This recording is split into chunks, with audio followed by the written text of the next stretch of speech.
pour débuter, je vous propose cette citation du philosophe belge Robert Legros, parce qu'elle est pour moi très parlante, et c'est un philosophe qui m'a beaucoup inspiré dans la conception de l'humain que j'ai essayé de confronter à celle du transhumanisme.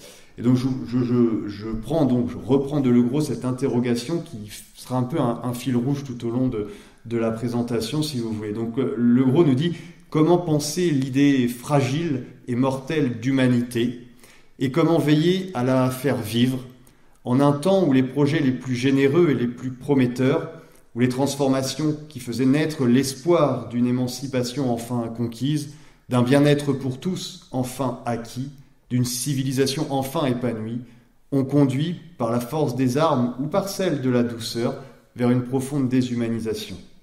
Réponse constamment suggérée, sans cesse retravaillée, en s'efforçant de maintenir ouverte la question de l'homme. Et j'associe donc cette interrogation qu'on peut conserver en mémoire. Maintenir ouverte la question de l'homme, ça va avoir un impact bien évidemment sur le transhumanisme. Je vais associer ça à la peinture d'Ingres sur Oedipe qui essaye de répondre à l'énigme du Sphinx. On peut garder cette peinture également en tête, associée à l'interrogation posée par Robert Legros, puisque j'essaierai de conclure cette présentation sur cette même interrogation. Voilà, gardons ça en tête et on verra où ça va nous mener. Bon.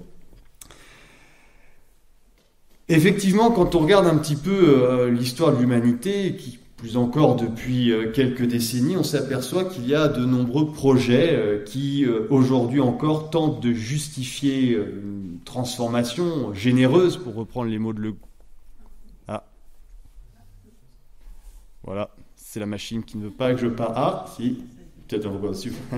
Donc il y a beaucoup de projets aujourd'hui, effectivement, qui tentent encore de justifier une transformation donc généreuse, prometteuse de la condition humaine, sur leur capacité paradoxale, si vous voulez, à résoudre une fois pour toutes ce que j'appellerais l'énigme de l'humanité des hommes, en imposant finalement une réponse définitive à cette question kantienne: qu'est-ce que l'homme ?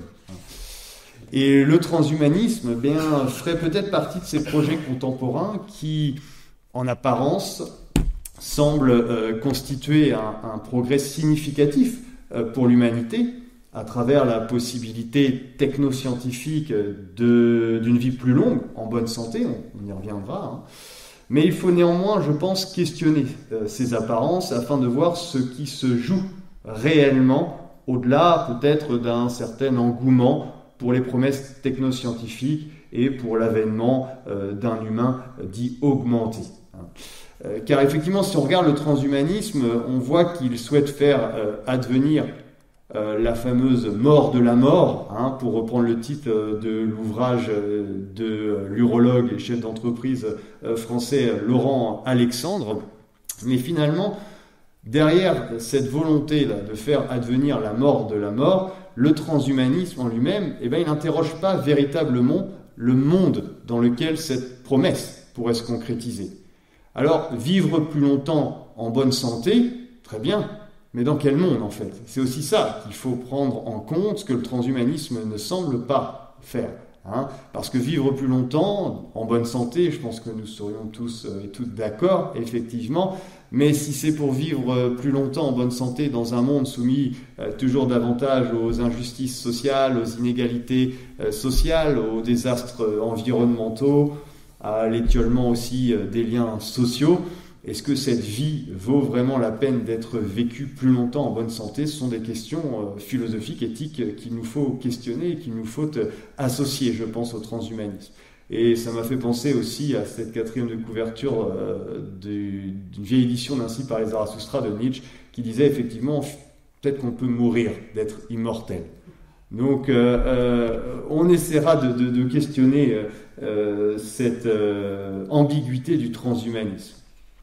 Alors, il est vrai aussi que le transhumanisme, comme je le disais en introduction, alimente une diversité d'études, d'ouvrages, dont les styles varient. Si on regarde, ça varie de la science-fiction jusqu'à l'essai scientifique, universitaire, en passant aussi par le coup de publicité que permet un sujet d'actualité aussi brûlant. Donc il y a un grand nombre de ces ouvrages qui paraissent de manière épidémique depuis plus d'une dizaine d'années et qui attestent souvent d'un parti pris en faveur ou en défaveur du transhumanisme. Certaines de ces publications vont jusqu'à prophétiser finalement ce que sera le futur transhumanisme des sociétés humaines, en faisant notamment l'énumération des différentes technologies qui verront le jour dans les prochaines décennies et qui révolutionneront possiblement la civilisation humaine. Alors c'est par exemple le cas de l'ouvrage de Ray Kurzweil, L'humanité 2.0, que vous avez en bas à droite. C'est le cas aussi de Citizen Cyborg de James Hughes. Je reviendrai sur ces auteurs, mais là il s'agit d'une sorte de technoprophétisme qui vise à imaginer comme étant tout à fait probable des technologies incroyables pour révolutionner justement notre civilisation. Parmi ces ouvrages, en fait, rares sont ceux, cependant, qui parviennent à proposer une analyse profonde du transhumanisme, qui serait capable de révéler le terreau politique, économique et social, voire culturel, dans lequel ce transhumanisme s'est développé et dont sa substance vitale dépend, en fait. Donc, pour envisager cette analyse, il faut, à mon sens, éviter deux écueils.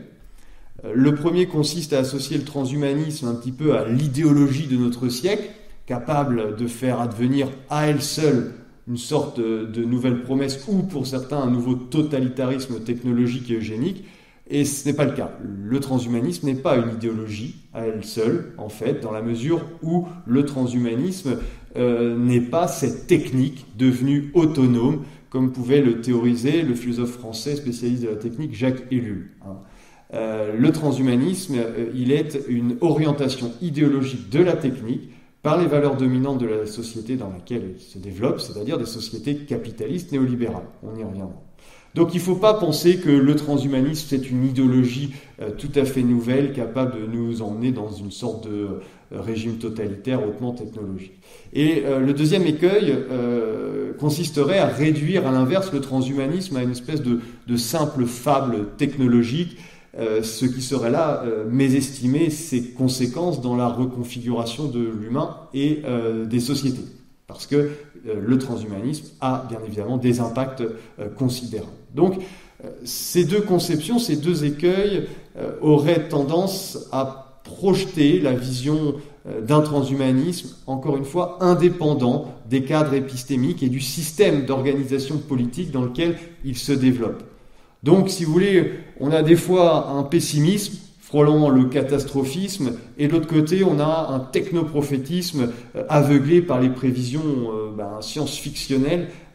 Donc, il n'est pas facile de cerner cet objet transhumanisme qui se trouve finalement occulté sous un ensemble de préjugés ou de préconceptions qui empêchent d'en saisir la nature véritable, qui serait finalement celle de son instrumentalisation aujourd'hui par des logiques normatives néolibérales cherchant une efficacité maximale des êtres humains.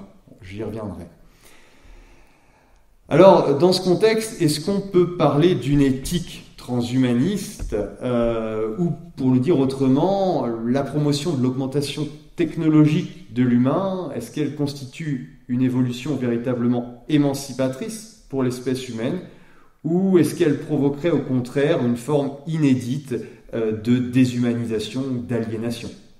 Pour essayer de faire cette typologie des transhumanismes, on peut se baser sur l'encyclopédie du transpost-humanisme qui est sortie en 2015. C'était l'année où je commençais ma thèse, c'était nickel. Du coup, cette encyclopédie, je la cite, c'est un des auteurs, Laurent Fripia, qui nous dit ceci: « Le transhumanisme est un mouvement philosophique de transition vers un stade postérieur d'évolution de l'espèce humaine, un stade délibérément poursuivi. » Fripia nous dit aussi que ce courant d'idées récupère l'humanisme traditionnel afin de lui adjoindre les techniques d'amélioration des capacités physiques et cognitives dans un but de dépassement des limites naturelles, biologiques, et d'adaptation perpétuelle au monde. Et il est précisé, si vous voulez, un petit peu plus loin, toujours selon l'auteur, que l'on pourra considérer que l'âge transhumaniste sera clos dans son effort de transition, lorsqu'il permettra l'ouverture sur l'ère du post-humain. Donc le passage entre humain, transhumain et post-humain doit se comprendre comme continu et non dans les termes d'une rupture radicale, si vous voulez.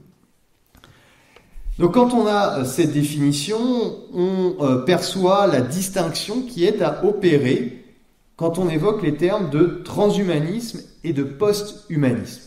Le transhumanisme serait en quelque sorte le support du post-humanisme, dans le sens où le transhumanisme véhiculerait l'idée d'une augmentation de l'humain, tel qu'il a été défini par l'humanisme traditionnel, augmentation dont l'objectif final serait de permettre aux êtres humains de se transcender par eux-mêmes, afin que cette phase de transition débouche sur l'ère nouvelle du post-humain.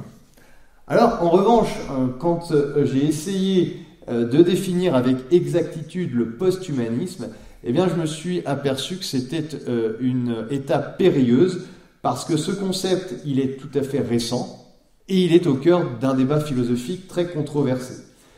Si l'on se réfère, par exemple, à l'ouvrage du philosophe allemand Peter Sloterdijk, intitulé « Règles pour le parc humain », Sloterdijk nous dit que le terme post-humanisme renverrait finalement, je cite Sloterdijk, à un système de valeurs propice à relayer l'humanisme traditionnel, exténué dans ses versions littéraires, et à nous mettre en phase avec des anthropotechniques contemporaines.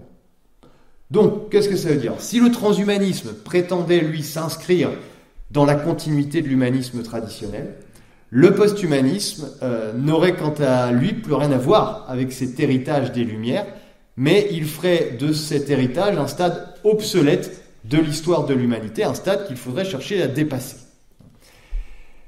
Le problème, c'est que la notion de post-humanisme ne fait pas du tout l'unanimité, y compris d'ailleurs au sein des mouvements intellectuels qui lui sont favorables.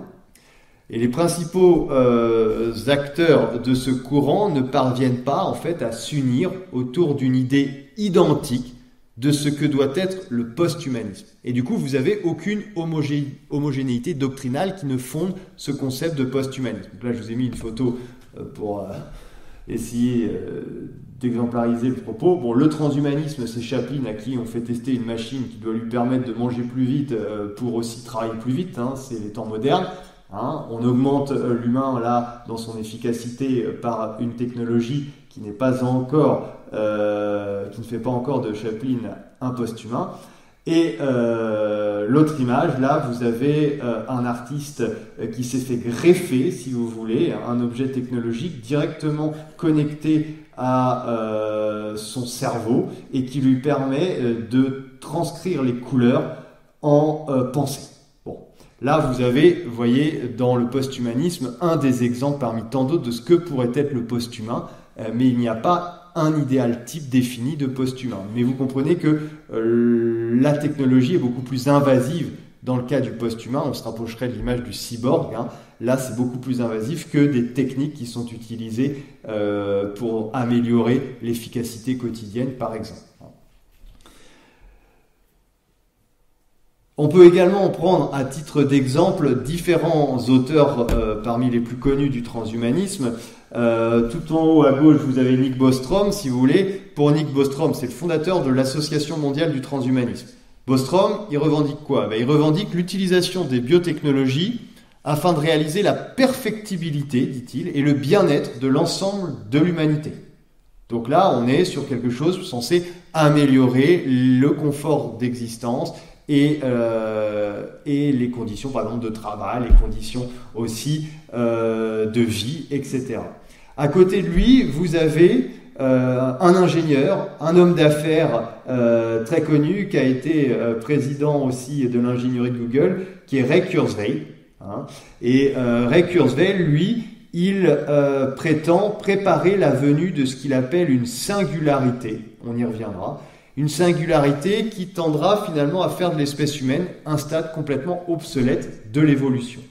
Et entre ces deux personnalités, vous en avez encore un autre qui est tout en bas à droite, qui s'appelle Max More, il se revendique extropien, on va voir ce que ça veut dire, Et lui, il semble voir dans les idées transhumanistes la possibilité de mettre un terme aux lois de l'entropie qui condamnent l'homme à l'extinction. Et là, il est pris en photo dans son entreprise de cryogénisation, où derrière lui, vous avez effectivement des cylindres de cryogénisation pour conserver des êtres humains. Par exemple, vous tombez malade, une maladie dont il n'y a à notre époque malheureusement pas de traitement, vous pouvez décider de vous faire cryogéniser en espérant que dans 50, 100 ans, la science ait fait des progrès et soit capable de soigner la maladie dont vous êtes atteint.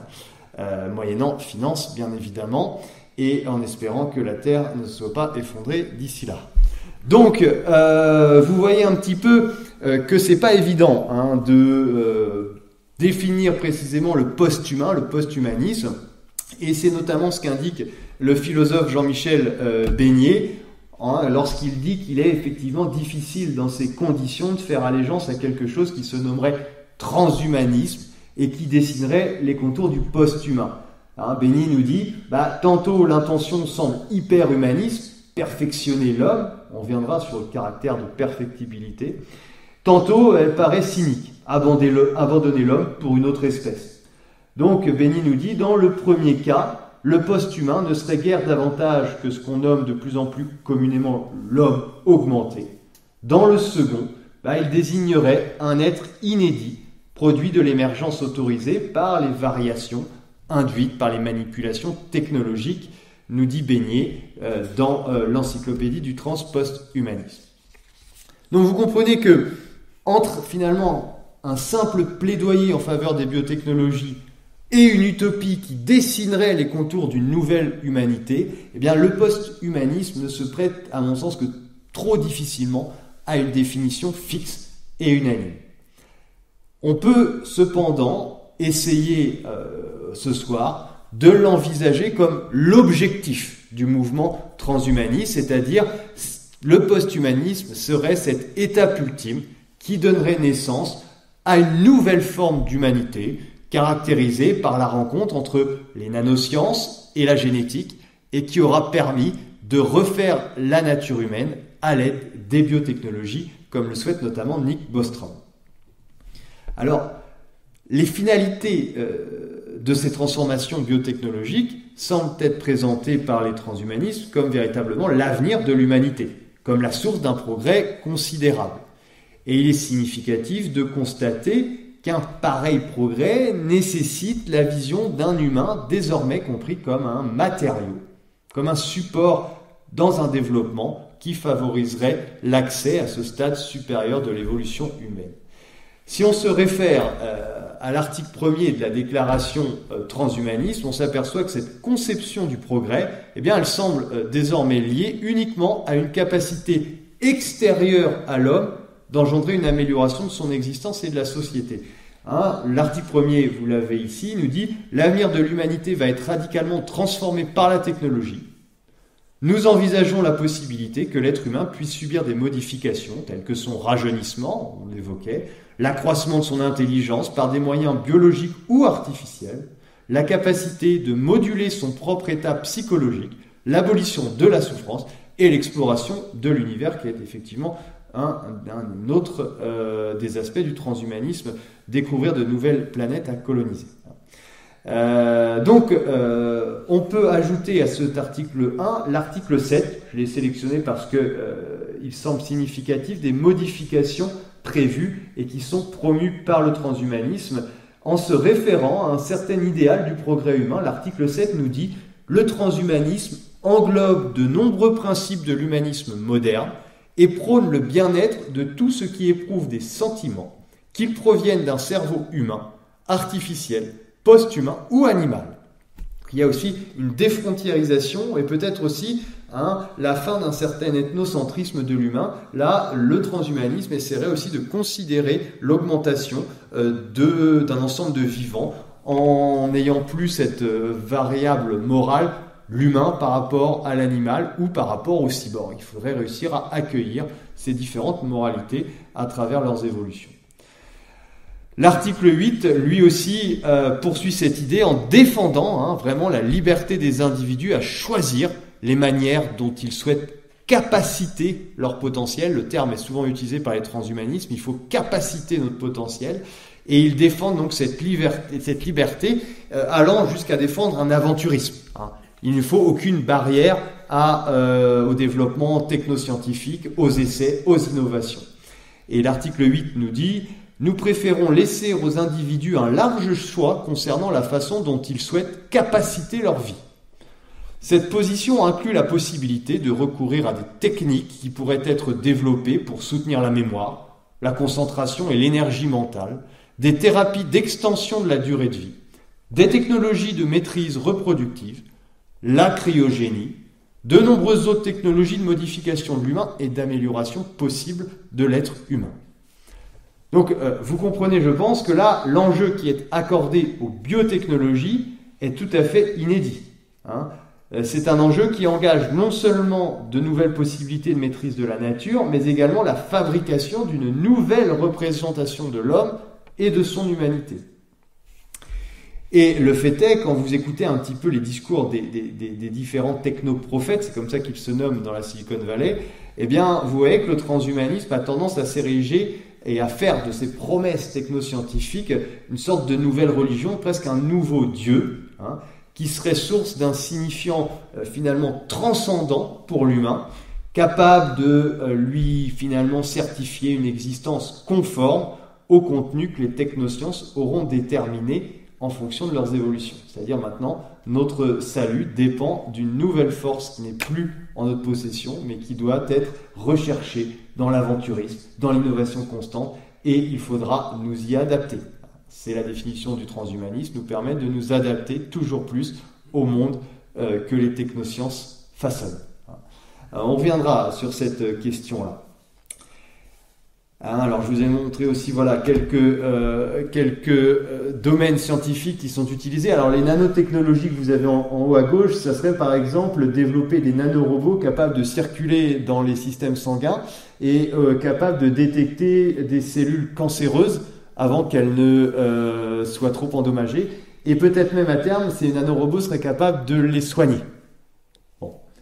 Les biotechnologies, c'est ce que vous avez notamment mis en place avec des études récentes sur le CRISPR-Cas9, pardon, on va y revenir, qui permet de séquencer l'ADN. Là, c'est tout à fait inédit aussi, puisque si vous séquencez l'ADN, vous êtes capable de reconfigurer un ADN humain. Hein. Ça, c'est tout à fait inédit aussi. L'informatique, on y reviendra, façonne aussi, permet ces évolutions-là, puisque on parlera aussi de l'uploading. Beaucoup de transhumanistes pensent que le cerveau humain pourrait être téléchargé dans des versions numériques pour assurer l'immortalité de ce cerveau humain. C'est ce qu'ils appellent l'uploading. Donc là, la numérisation est très importante et elle sert ces projets-là.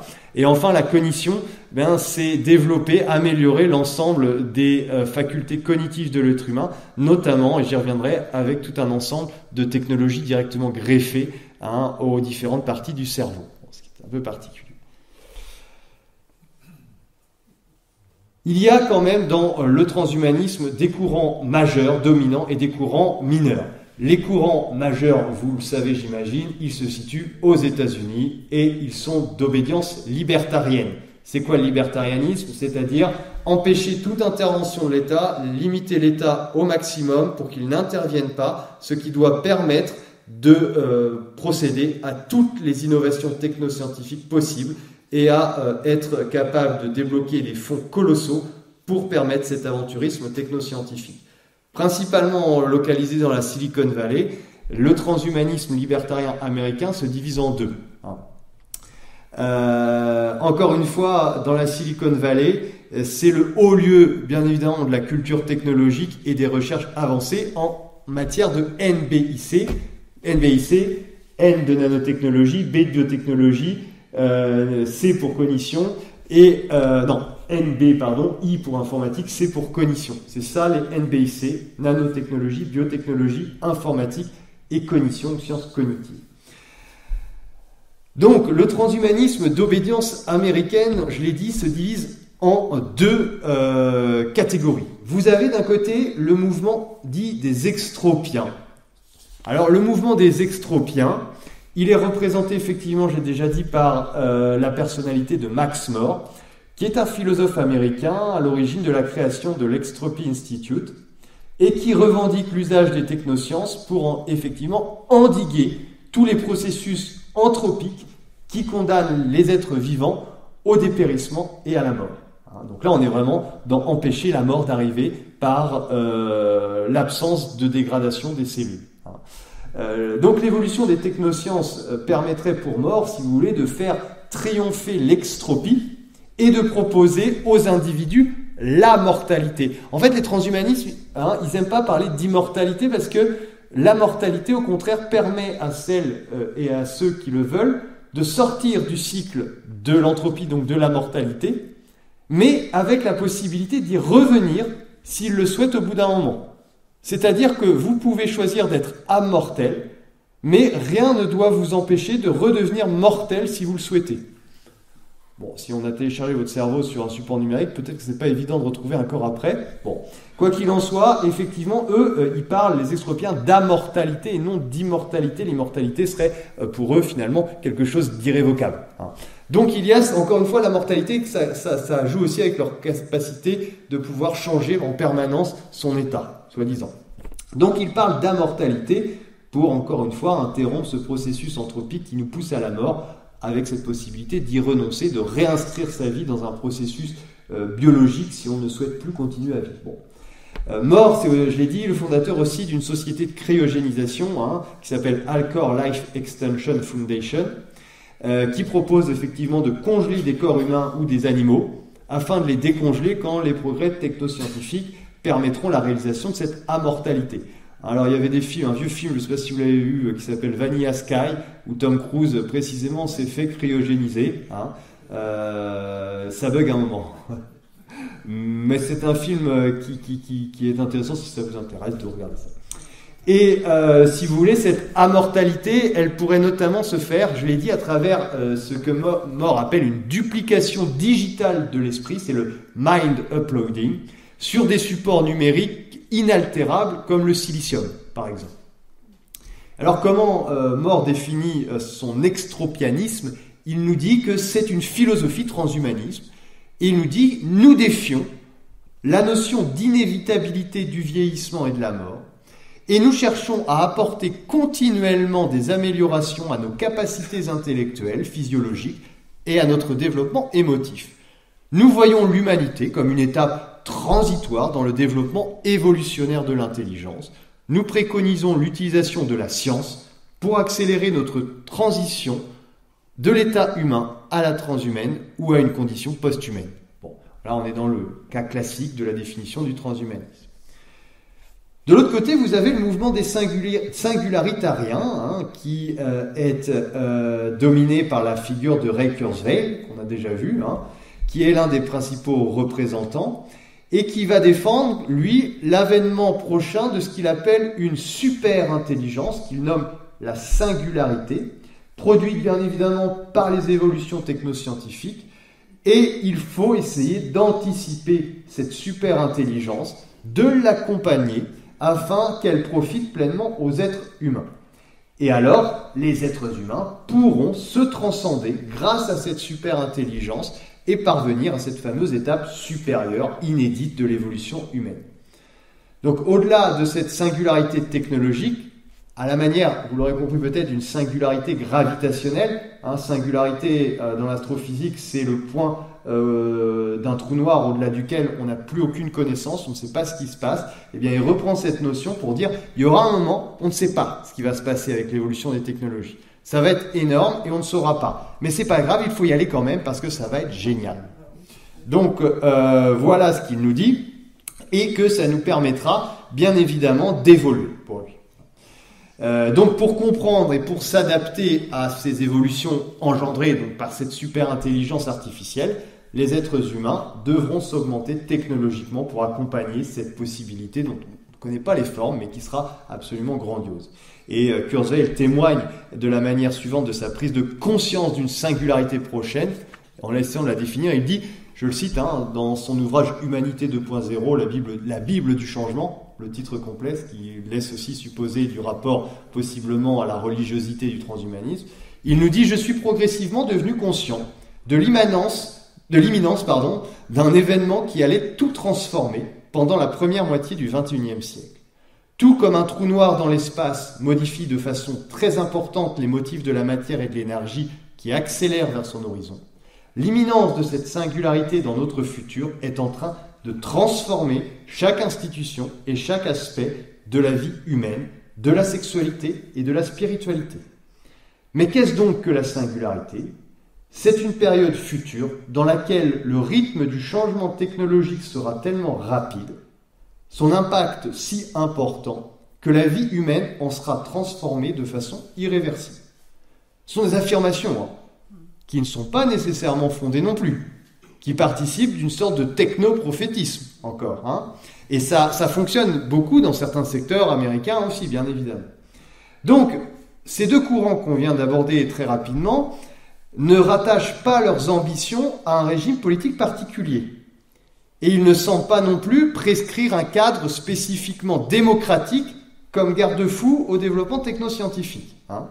L'extropianisme, comme le singularitarisme, mobilise une pensée donc libertarienne qui est favorable dans ses principes à certains développements technoscientifiques, protégés des interventions étatiques qui sont jugées trop limitantes en matière notamment de principes de précaution et de discussion bioéthique.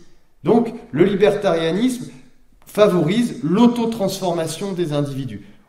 Personne ne doit nous dire comment on doit vivre et quelle transformation technologique serait éthique ou non. C'est ça le principe du libertarianisme.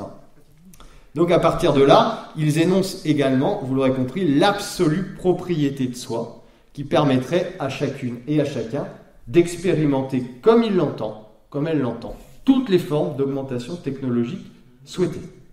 Donc il importe peu de savoir ici dans quel type de régime nous nous situons à partir du moment où sont autorisées une recherche technoscientifique aventureuse, explorative, sans contrainte et une expérimentation libre de ces découvertes sur le corps. Bon. Donc, si vous êtes dans un système autoritaire qui veut investir comme l'a monté Philippe par exemple avec Poutine, ces chercheurs-là seront très bien vus, seront même accompagnés.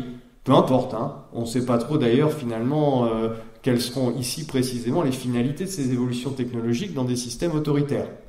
Vous imaginez bien que ça ne servira pas que l'amélioration des conditions physiques et cognitives des individus, ça pourra servir à toute autre chose également contre des individus. Donc voilà, ces courants-là ne s'intéressent pas du tout au cadre politique, social. Mais il existe j'avais pris des mouvements sur l'extropianisme. C'était par exemple le film de Howard Hawks sur Chérie, je me sens rajeunir. C'est un vieux film assez particulier où à partir de recherches de cellules souches sur des chimpanzés, un homme croit avoir trouvé le remède qui lui permet de rajeunir. Et effectivement, il s'est trompé, mais il rajeunit avec des conséquences particulières. Et la singularité, j'ai pris une image de... Blade Runner, de Philippe K. Dick, adapté donc au cinéma par, j'ai oublié non, c'est pas Lynch, c'est... Alors, c'est pas le film de David Lynch, non, c'est Ridley Scott, je crois. C'est Ridley Scott, celui-ci en tout cas. Et là, vous avez les fameux réplicants qui finalement incarneraient cette singularité dont parle Kurzweil, c'est-à-dire le moment à partir duquel une nouvelle forme d'existence serait incapable d'être dissociée de l'humain. Alors il y a les Blade Runner qui sont là pour essayer de savoir si ce sont des réplicants ou des humains, etc. Mais bon, cette singularité peut être marquée de cette manière-là, c'était pour illustrer. Bon. Donc là, il y a les mouvements dominants, mais vous avez des mouvements plus secondaires qui définissent un transhumanisme qui se veut plus démocratique et que l'on retrouve en Europe. Ces mouvements secondaires du transhumanisme, ils se distinguent de leurs homologues américains par l'affirmation, cette fois, d'une ligne politique démocratique et de gauche qui s'oppose à l'esprit d'une droite libertarienne.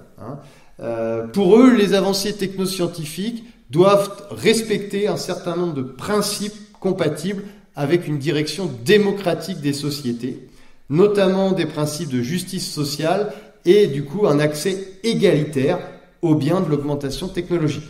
Ça, c'est ce que défend Nick Bostrom, ce que défend James Hughes et ce que défend Technoprog, qui est l'association française de transhumanistes. Donc effectivement, pour ces individus, pour ces penseurs, les technosciences doivent être au service de ce qu'ils appellent un technoprogressisme afin d'être une véritable source d'émancipation. Donc ce technoprogressisme, il nécessite selon eux un cadre étatique, donc on diffère du libertarianisme, ça nécessite un cadre étatique au sein duquel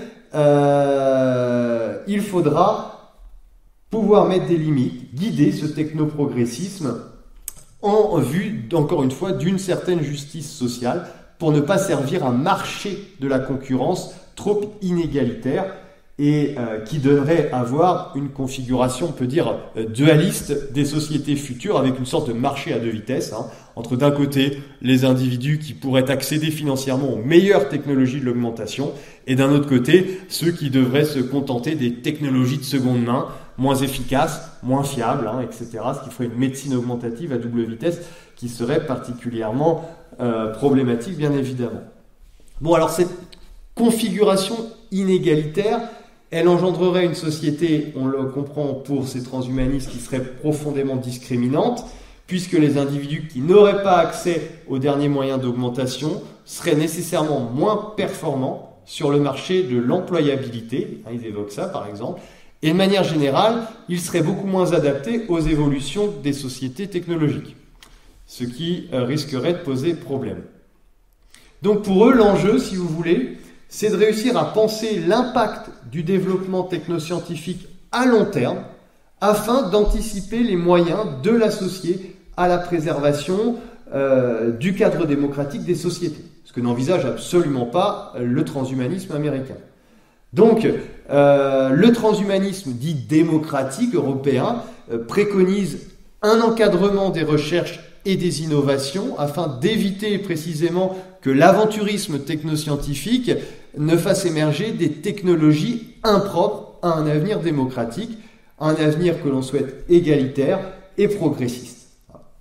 L'enjeu, c'est donc de soumettre pour eux, pour ces auteurs, pour James Hughes, pour Nick Bostrom, pour Mark Roux, qui est le président de Technoprog, l'enjeu, c'est de soumettre à la discussion ces évolutions technoscientifiques afin de débattre citoyennement des meilleures opportunités et d'évacuer celles qui représenteraient un danger. Bon. Alors on peut aussi évoquer, parce qu'il est significatif aussi, un mouvement secondaire, tout à fait secondaire, qu'on appelle le techno-gaïanisme, et qui correspond à la branche qu'on pourrait qualifier d'écologique du transhumanisme, si tant est que ça puisse être associé. Le techno-gaïanisme, grosso modo, voit dans les possibilités offertes par l'essor technoscientifique la possibilité de lutter contre les catastrophes écologiques engendrées bien évidemment par ce même essor des technosciences. Donc, c'est-à-dire par notre développement technologique, on a favorisé la disparition de certaines espèces animales. Eh bien, on pourrait les reproduire à partir des cellules souches des animaux qui nous restent encore, etc., etc. On pourrait recréer des villes qui reconstitueraient des arbres, etc., des bulles d'oxygène. Ça pullule dans les films dystopiques, ce genre de techno-gaïanisme. Vous avez, je l'ai mis là aussi, l'ouvrage d'Annie Franzéhara, qui était une scientifique allemande, un livre qui est paru, je crois, dans les années 40-50 en Allemagne, qui a été édité pour la première fois en France en 2024. Et déjà à cette époque, Annie Franzéhara parlait d'une civilisation qui était coupée de la nature, qui avait recréé dans les villes un milieu naturel complètement artificiel, mais qui se faisait infester par une bactérie que ce milieu artificiel ne pouvait pas contrecarrer. Et certaines personnes avaient une conscience de ça et essayaient d'alerter les gens qui vivaient dans ce confort-là citadin, et essayer de retourner dans les campagnes qui avaient été complètement désertées. Et ça, c'était déjà, c'est un ouvrage qui a été écrit dans les années 40, donc il y avait déjà cette conscience-là.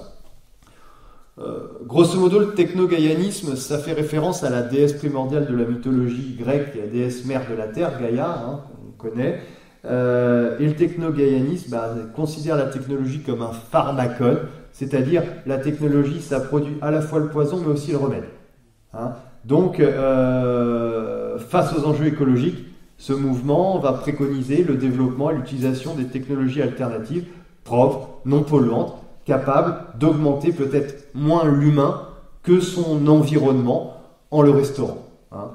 C'est ce qui reviendrait par déduction à améliorer aussi l'homme pour l'adapter à ce nouvel environnement restauré, hein, in fine. Bon. Alors,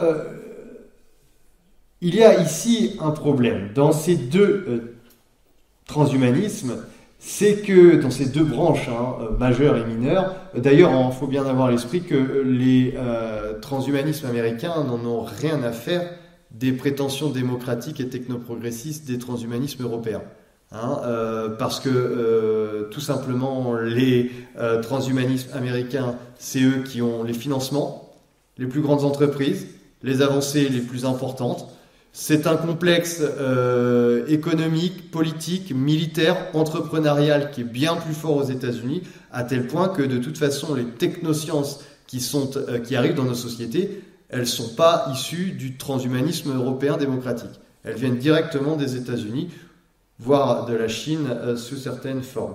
Donc en fait, bon, il y a cette dualité dans les transhumanismes, c'était pour illustrer les différents courants, mais il faut bien avoir en tête que le transhumanisme qui domine, c'est bien évidemment celui des États-Unis et qui ne pose pas de cadre politique, social particulier. Alors, qu'il s'agisse du coup de ce transhumanisme américain d'orientation libertarienne ou du transhumanisme entre guillemets social et démocratique, le principe de base c'est le même. L'homme, il est réduit à sa nature biologique, doué, vous l'aurez compris, d'une malléabilité, d'une plasticité qui lui permet d'évoluer vers normalement une forme supérieure d'humanité, la post-humanité. L'humanité en l'homme, ici, c'est moins une idée qu'un concept qui peut être scientifiquement déterminé et dont la vérité révélée permettrait l'ouverture de cette évolution inédite. Une évolution qui va radicaliser la mécanisation de l'humain sur la clôture de son sens purement économique et efficace. Donc, aucun de ces courants, et ça c'est significatif, ne semble s'intéresser encore une fois à la question du politique dans le potentiel futur post-humain des sociétés. Et on peut dire que plus exactement, cette négligence du politique révèle aussi l'incapacité des penseurs transhumanistes à comprendre l'enjeu véritable des théories de l'augmentation technologique et à comprendre aussi que ces théories, elles se font de plus en plus instrumentalisées par une rationalité néolibérale qui va utiliser ces technologies pour faire de chaque individu un être efficace, productif dans le moindre de ses faits et gestes. On ne peut pas consacrer malheureusement, c'est pas l'enjeu, mais les liens entre le néolibéralisme et le transhumanisme sont assez forts, mais on le voit de toute manière à travers les principaux promoteurs du transhumanisme, qui situent encore une fois pour les GAFAM que vous avez à gauche dans la Silicon Valley, et Google, Apple, Facebook, Amazon et Microsoft.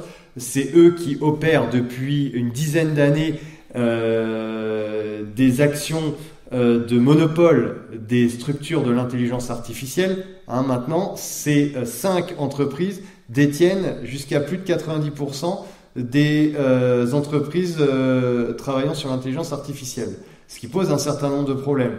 Bon, dans ces entreprises, vous avez des comités éthiques qui essayent de orienter les discussions et d'éventuellement limiter. Quand une entreprise comme Google a son propre comité éthique, on peut douter de la partialité effectivement de ce comité. De l'autre côté, vous avez les Batix. Là, c'est effectivement le pendant chinois des GAFAM. B pour Baidu, Alibaba, Tencent et Xiaomi. Là, ça développe très fort. Et comme je le disais en introduction, en Chine, il n'y a pas de comité bioéthique qui permettrait de limiter, au nom d'une certaine moralité, les développements technoscientifiques. Ce qui pose effectivement un certain nombre de problèmes. Donc vous voyez bien que ce transhumanisme libertarien, américain ou chinois, c'est celui qui domine très largement la question du transhumanisme, parce que, encore une fois, c'est un assemblage particulier d'intérêts économiques, militaires, politiques. Là, vous avez effectivement tout un tas de technologies qui sont travaillées par les GAFAM dans les secteurs de la Silicon Valley. Vous avez, c'est ce qu'on appelle la convergence des NBIC. Hein, ces entreprises, elles cherchent à faire converger les nanotechnologies, les biotechnologies, l'informatique et les sciences cognitives pour asseoir leur développement technoscientifique. Et aujourd'hui, vous avez, hein, de façon très concrète, par exemple, l'utilisation, la création, sur la petite souris tout en haut à gauche, là, des implants neuroélectroniques. Là, ces implants neuroélectroniques testés sur une souris. C'est quoi les implants neuroélectroniques? C'est normalement des implants qui seraient capables, par exemple, de contrôler l'appétit, de contrôler le comportement aussi, de contrôler les formes d'addiction, par exemple, ou peut-être aussi d'augmenter l'attention et les capacités cérébrales, par exemple. Hein. Vous avez l'optogénétique, qui, elle, vise à améliorer aussi la mémoire ou la modification des souvenirs. Hein, en lien avec ces implants neuroélectroniques. Hein. Vous avez, c'est l'image en haut à droite, les puces RFID sous-cutanées, hein, qui permettent de mémoriser, de récupérer des données. Là, par exemple, la dame paye en tendant sa main parce que sa carte bancaire, les données de sa carte bancaire sont rentrées directement sous sa peau. Hein, voilà, efficace, hein, vous ne perdez pas votre carte bancaire ni votre téléphone, c'est top. En bas à gauche, vous avez bien sûr les prothèses de membres directement articulées depuis le cerveau, ou bien ce qu'on appelle des rétines artificielles également, en passant par les implants cochléaires. C'est le petit garçon là qui a cet implant qui lui permet de retrouver une certaine l'ouïe. Donc, qui sont des avancées incroyables, hein, bien évidemment. Quand vous avez perdu l'ouïe et que vous n'entendez pas, ça vous permet de récupérer quand même cette facilité de faire une expérience de votre humanité aussi en entendant, etc. Donc, c'est incroyable. Bien évidemment, là, vous avez aussi, tout en bas à droite, c'est le CRISPR-Cas9, hein, qui a été trouvé par deux chercheuses. Qui permet des manipulations issues du séquençage ADN que j'ai déjà évoqué. Il y a aussi les interfaces neuronales, etc., etc. Toutes ces technosciences, elles sont là normalement dans un premier temps pour réparer certaines déficiences ou certains handicaps. Hein. Mais dans un deuxième temps, comme elles sont développées au sein des GAFAM ou des BATX, eh bien, elles sont là aussi pour viser l'augmentation technologique des compétences physiques. Hein, ça, c'est indéniable. Ce qui doit nous conduire, et du coup, je vais devoir certainement m'arrêter là, la question du progrès. Le progrès tel qu'il est conçu par le transhumanisme, est-ce qu'il est de nature à permettre l'évolution de l'homme, encore une fois, vers un stade supérieur, entendu comme la possibilité d'accéder à une émancipation plus effective, à une autonomie plus grande, ou est-ce qu'il s'agit d'une révolution finalement déshumanisante en termes de perte de liberté? C'est la grande question. J'aurais voulu aborder ça avec la morale, le moral enhancement. En fait, quand on parle du moral enhancement, c'est qu'aujourd'hui, la question, c'est plus de savoir qu'est-ce que l'homme, mais bien évidemment, quel type d'homme nous allons construire. C'est ce que soulève Jean-Michel Beignet, qu'on a vu, le philosophe. Le problème aujourd'hui, c'est que les transhumanismes ont tendance à dire que l'humain ne peut pas suivre les évolutions technoscientifiques parce qu'il souffre d'un déficit moral. Et pour faire face à ce que le sociologue allemand Hartmut Rosa appelle l'accélération, parce que ces technologies, elles ne font qu'accélérer les temps quotidiens de l'existence, et plutôt que de penser cette accélération comme une forme d'aliénation, ce que essaie de proposer Hartmut Rosa, et donc comment il faudrait apprendre peut-être à décélérer pour retrouver une capacité à penser ensemble l'avenir de notre humanité, les transhumanistes, eux, disent non, il faut qu'on s'adapte à cette accélération.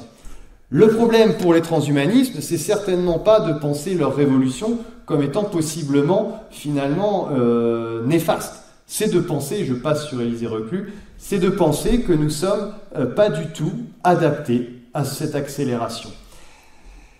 L'adaptabilité, c'est une des facultés, on le sait, propres aux vivants, hein, ce qui permet aux vivants de modifier leur constitution biologique dans un souci d'adaptation, transformation de leur environnement naturel. L'humain, en tant qu'être vivant, il dispose bien évidemment de cette faculté. Mais cette faculté, ça lui a pas permis à l'être humain uniquement de s'adapter à un milieu naturel, pour lequel il était originellement inadapté, hein. C'est une faculté aussi qui a également participé au processus d'hominisation, hein, et qui a conduit les êtres humains à artificialiser leur environnement, afin normalement d'y vivre toujours plus humainement, hein. La question qui se joue dans cette adaptation, c'est de se demander pourquoi on cherche à s'adapter et à quoi on cherche à s'adapter. Et Élisée Reclus, que j'avais mis là, hein, qui est un géographe anarchiste, avait bien noté, hein, quand il étudiait les mouvements de la nature notamment, que certaines évolutions pouvaient très bien tendre vers la mort. Et c'était des évolutions. Elles tendent vers la mort. D'autres sont peut-être porteuses d'un véritable progrès social et humain. Il faut toujours questionner, à mon sens, cette adaptation. Les transhumanistes ne la questionnent pas, ils en font quelque chose d'absolument nécessaire. C'est le livre d'Ingmar Persson et Julian Savulescu, hein, deux philosophes britanniques, hein, qui ont intitulé leur ouvrage de façon significative « Unfit for the Future, the Need for Moral Enhancement ». C'est-à-dire, en gros, nous ne sommes pas prêts pour le futur, nous devons donc améliorer notre morale. Et ça, et je vais peut-être terminer là-dessus, c'est quelque chose de très perturbant. Pour ces auteurs-là, les individus sont amenés tout au long de leur vie à prendre des décisions en mobilisant un certain nombre de concepts moraux, de motivations qui vont justifier le fait de réaliser tel choix plutôt que tel autre. C'est ce qu'on fait tous les jours, en se référant à des normes morales fixées par des cadres juridiques, mais aussi par des transmissions d'éducation et par notre propre façon d'éprouver le monde et de se faire nos valeurs. Bon. Eh bien, ces auteurs nous disent que la rapidité des changements sociaux, des progrès technologiques, font que ces concepts moraux, ces motivations, sont désormais obsolètes dans leur incapacité à évoluer en même temps. C'est ce que le philosophe Günther Anders qualifiait déjà de décalage prométhéen pour traduire ce qu'il appelait la synchronicité croissante entre l'homme et le monde qu'il a produit. Et ces auteurs nous disent ceci, là, Savulescu et Persson nous disent, compte tenu de la gravité de l'issue défavorable et de l'incertitude quant à la possibilité pour les moyens traditionnels d'amélioration d'accomplir le coup de pouce moral nécessaire, il est important de poursuivre les recherches sur la possibilité d'une augmentation de la morale et de ne pas écarter la perspective des technosciences pour procéder à cette augmentation-là. On n'augmente plus le corps, on augmente la morale. Très bizarre. Ce que Marc Roux adoube également. Hein, il nous dit peut-être plus que la mortalité, finalement, l'une des avancées les plus importantes, les plus significatives, ce serait ce moral enhancement, hein, qui permettrait d'améliorer nos prédéterminations comportementales. Comment ça se joue, ça ? Eh bien, si vous voulez, c'est l'exemple que prend un philosophe qui s'appelle Francesco Paolo Adorno. Il nous dit, les auteurs comme Persson et Savulescu vont utiliser des moyens biomédicaux qui seraient capables, selon eux, d'améliorer biomédicalement la nature humaine. L'augmentation du niveau de l'ocytocine, d'une part, et une assomption suffisante de médicaments destinés à élever la présence d'inhibiteurs sélectifs de la recapture de la sérotonine dans le corps humain. Qu'est-ce que ça veut dire ? En gros, c'est, oui, d'une certaine manière, c'est-à-dire l'ocytocine, c'est une hormone et un neurotransmetteur produit naturellement dans le corps humain et qui a des effets effectivement socialisants assez remarquables, hein, ce qui lui a valu d'ailleurs le nom de Gödel hormone, c'est-à-dire hormone des câlins. Et donc il faudrait augmenter avec ces prises de pilules et avec d'autres médicaments stopper ce qui participe des hormones négatives, hein, qui favorisent des comportements agressifs, etc. Donc ça serait, non pas, vous comprenez ici, et j'ai mis une image d'orange mécanique ici pour taper un peu fort, nous obliger à accepter certaines images, certains comportements. Il ne s'agit plus du tout d'une perfectibilité rousseauiste, c'est-à-dire s'améliorer moralement avec les autres. Il s'agit d'accepter le monde tel qu'il est et de s'y adapter. Donc c'est pour ça aussi, et c'est ce qu'on pourra discuter après, la condition politique des êtres humains, c'était celle-là qui nous permettait ensemble de dire « je refuse ». C'est l'homme révolté de Camus, c'est un homme qui dit non, mais s'il refuse, il ne renonce pas. C'est aussi un être qui dit oui dès le premier mouvement. C'est ça notre condition politique, c'est-à-dire cette société va mal. Le problème aujourd'hui, on va vous dire, si vous êtes mal dans cette société, le problème c'est vous. Mais vous inquiétez pas, on va vous donner les moyens de vous adapter correctement à ce monde-là. Inversement, l'homme révolté, je ne suis pas bien dans ce monde-là, ce monde ne va pas, il faut que nous le changions. Et là, vous revendiquez votre condition politique contre l'adaptation. C'est le principe de l'homme révolté, c'est le principe, si vous voulez, de l'association entre le transformer la vie de Rimbaud et le changer le monde de Marx, qui n'est pas du tout pris en compte, bien évidemment, dans le transhumanisme, qui va imposer une adaptation par cette nouvelle puissance transcendante que serait la technoscience et à laquelle nous devrions remettre notre destinée. On en reparlera peut-être dans la discussion sur ça, sur l'énigme de l'humanité en l'homme, désormais prise en charge par la technoscience. Voilà, je m'arrête là, j'ai débordé, désolé. Je vous remercie beaucoup pour votre écoute et au plaisir d'en discuter.